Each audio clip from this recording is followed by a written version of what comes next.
এই যে আপনার ভেতরের যে পাখিটা, এটা থাকবে না, এটা চলে যাবে। একটা বদ হাওয়া লেগে খাঁচায় পাখি কখন জানি উড়ে যায়। এই বৈভব্যতা ছেড়ে একদিন চলে যেতেই হবে। আপনি আপনি আল্লাহকে বিশ্বাস করেন আর না করেন, বা একটা পাওয়ারকে আপনি বিশ্বাস করেন কি না করেন, সেটা কোনো বড় কথা না, কিন্তু আপনাকে চলে যেতে হবে। পাখি কখন জানি উড়ে যায়। এই যে আপনার ভেতরের যে পাখিটা, এটা থাকবে না, এটা চলে যাবে। একটা বদ হাওয়া লেগে খাঁচায় পাখি কখন জানি উড়ে যায়। খাঁচার আড়া পোলো ধসে পাখি আর দাঁড়াবে কিসে। লালন সাঁইজি বলছেন, আমি ওই ভাবনা ভাবছি বসে, আমার চমক জরা বইছে গায়ে। কি গানের কথাগুলো দেখেন।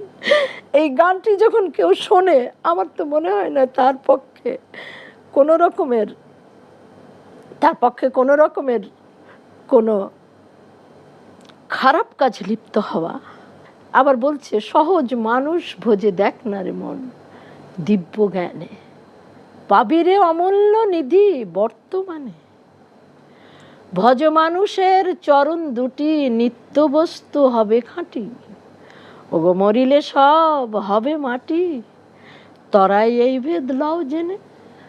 ফরিদা পারভীন, আপনি যে লালনকে আপনি ধারণ করেছেন, যে গানের কথাগুলো শোনাতে শোনাতে আপনার দুই চোখ দিয়ে অশ্রু ঝরছে, সেটা একটু সুরে যদি শুনতে পাই খুব ধন্য হব।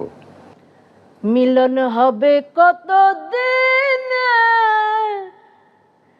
মিলন হবে কত দিনে, আমার মনের মানুষের সনে, আমার মনের মানুষের সনে।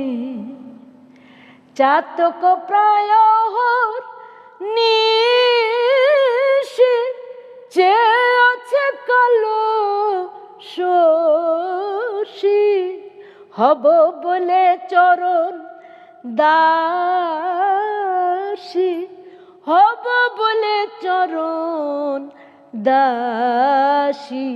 ওটা হয় না কপাল গুনে, ওটা হয় না কপাল গুনে, আমার মনে